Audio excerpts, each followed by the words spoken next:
السلام علیکم ورحمۃ اللہ وبرکاتہ۔ اللہم صلی علی سیدنا محمد وعلی آل سیدنا محمد فی کل لمحۃ ونفس بعدد کل معلوم لک۔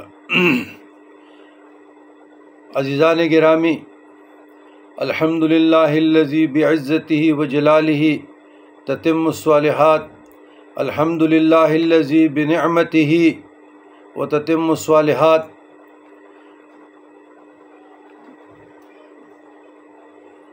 اللہ تعالیٰ کی بارگاہ اقدس میں سرب سجود ہو کر العبد الضعیف المذنب الخطوی المسکین الفقیر السائل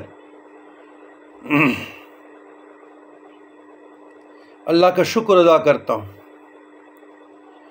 کہ اللہ تعالیٰ جس کی عزت اور عظمت کی بدولت ہمارے اچھے کام پورے ہوتے ہیں، اللہ کا بہت بہت شکر ہے۔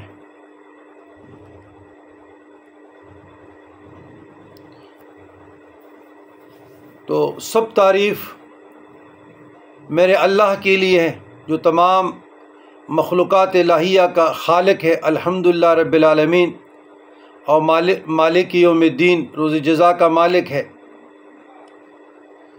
تو سب تعریف میرے اللہ کے لیے ہے،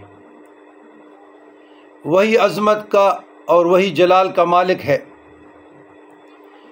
اور میرے اللہ کی عظمت اور جلال کے وسیلہ سے تمام نیک کام پورے ہوتے ہیں۔ لہٰذا بعض اوقات میں ان کلمات کے ذریعے میں اللہ تعالیٰ کا شکر ادا کرتا ہوں، اس کا ذکر کرتا رہتا ہوں۔ الحمدللہ الذی بعزتہ وجلالہ تتم الصالحات۔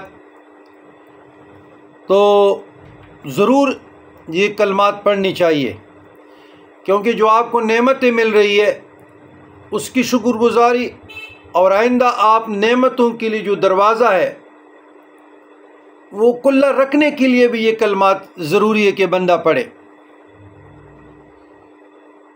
تو اللہ تعالیٰ کے فضل و کرم سے جو ہمارے لائبریری کا ساتھ سلسلہ ہے وہ بھی چل رہا ہے۔ تو آج ہمارے بہت پیارے متعقد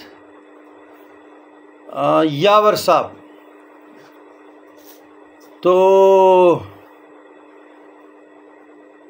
روحانی نام تو اس کا عباس، یاور عباس،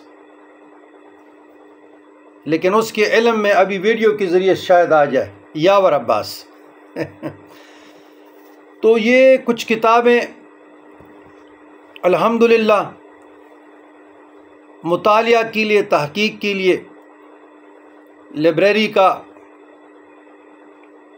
مزید حسن بڑھ رہا ہے، بنتا جا رہا ہے۔ تو یہ الموسوعۃ القرآنیہ، قرآن انسائکلوپیڈیا ہے جو ڈاکٹر طاہر القادری کے ہیں،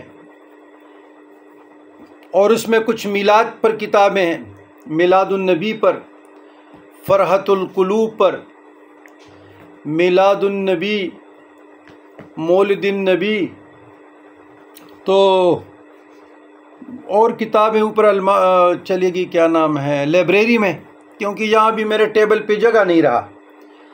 تو کل بھی میرے خیال میں کل کے پرسوں بھی بہت ڈاک آیا تھا، تو آج بھی ڈاک آیا، تو یہاں 2 ٹیبل ہے، اس پہ مزید رکھنے کی گنجائش نہیں ہے۔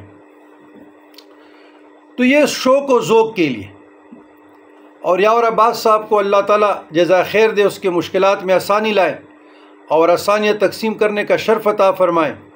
اس نے مخلوق خدا کی بھی خدمت کی ہے، اور جن کا بھی ہم شکر گزار ہیں کہ ہمارے فگر سے زیادہ اس نے خدمت کی ہے۔ تو دیکھیں، یہ بھی شکر کا ایک ذریعہ ہے۔ بسم اللہ الرحمن الرحیم، خیر الناس من ینفع الناس، تم میں سے بہترین وہ لوگ ہیں کہ دوسروں کو نفع پہنچائے۔ تو یہ وہی لوگ ہیں جو لوگوں کو نفع پہنچا رہے ہیں۔ اپنے پیٹ کے لیے، اپنی ذات کے لیے تو ہر کوئی کرتا ہے، لیکن دوسروں کے لیے متحرک ہو جائے نا معاشرے میں، تو یہ مجاہد ہے، یہ لوگ پھر محبوب خدا بن جاتے ہیں۔ تو دعا ہے کہ دوست احباب جہاں بھی رہیں، جدھر بھی رہے، اللہ کی اطاعت میں رہے، تاجدار کائنات صلی اللہ علیہ وسلم کی پیروی میں رہے، اور بزرگان دین کی تعلیمات صوفیہ کرام سے مستفید رہے۔ ربنا ظلمنا انفسنا وان لم تغفر لنا وترحمنا لنکونن من الخاسرین۔